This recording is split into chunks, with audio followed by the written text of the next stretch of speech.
and gentlemen, once again due to turbulence weather, please remain seated with your seatbelts securely fastened. We'll suspend all service. Cabin crew, please be seated. Thank you.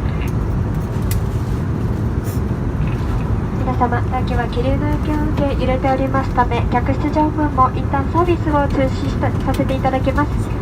ご了承いただきますようお願いいたします。はい、どんちゃこれ持ってるか。食べてて。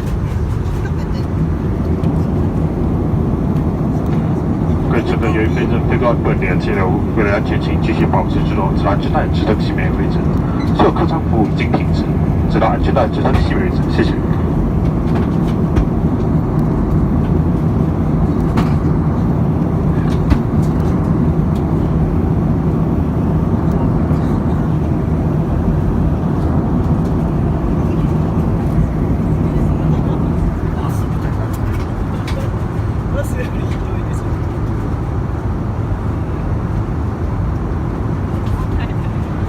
Ladies and gentlemen, boys and girls, from the flight deck, this is Captain Wood speaking.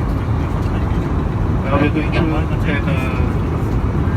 what is the regional weather right now coming from the east. This will expect this turbulence to last for the next approximate 15 minutes. So I just wanted cabin crew